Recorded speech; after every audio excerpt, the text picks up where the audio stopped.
Here's another trade-in restoration. It's an armature Helverin.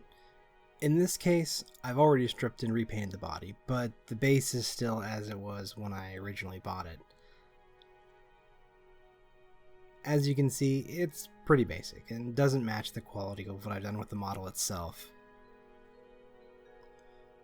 In order to work on it, I'd like to remove the base and redo it, but it is on there pretty well. Even then, there's a loose part I can use a scraper and solvent to begin removing it. It's slow going, and I alternate between cutting and prying and solvent until it finally breaks away. Focusing on the model, I clean the pads of the feet of any remaining glue or texture paint.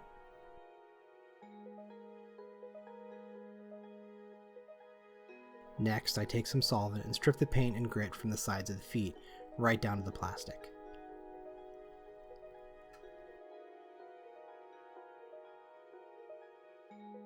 I repaint the details on the feet and tighten up the existing work.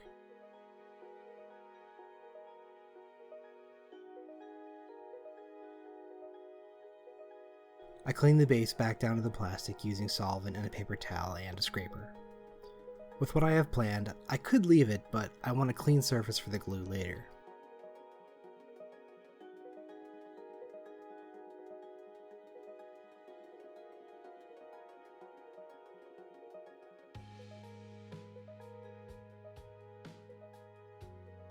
Using Milliput, I've created a set of rough tiles I sand down to represent worn stone tiles. After sanding, I lay them out to ensure that they'll still cover the area needed, and lay more or less flat. I cover the base in a generous layer of PVA and lay it on my arrangement. I find a big useless book to press it together as it dries. The 6th edition Warhammer rulebook works very well for this.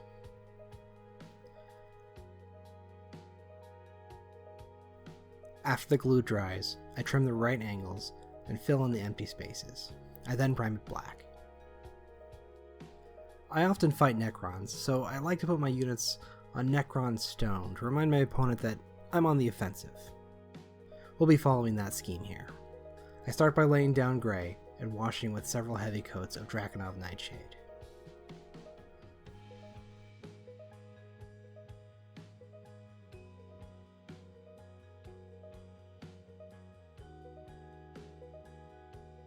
I dry brush Ghost White along the outside of the base, alternating the angle to reduce the appearance of brush strokes.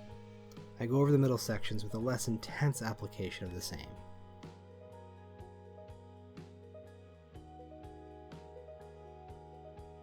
I go over the internal edges one more time to define them a little bit better. I apply another coat of Drakenov Nightshade to blend the dry brushing with the rest of the base.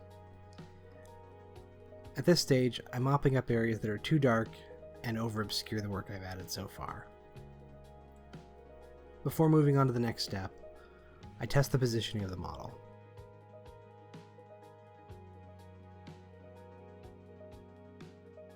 Happy with this, I coat the base in a green glaze. I apply more green glaze over the dry brushed areas to push them into a more vivid green. The result being that lighter areas are green, while darker areas push naturally into a deep, dark blue-green. Lastly, I apply a thin satin varnish to pop the colors and protect the paint. Afterwards, I glue the model to the base without pinning. I don't pin the model because the painting methods I use are so thin that I'm functionally gluing straight to the model to begin with. I'm pretty gentle with my models even when I play and even when I transport them, so I'm not worried about them breaking. Here's the finished model. It's pretty awesome. It's kind of cool because I've actually had to rebuild part of this model. The left-hand gun is actually completely missing from what the original was, but I'm really happy with how it turned out. Thank you for watching this video. If you like this video, please be sure to subscribe. That's pretty much how I know people are watching.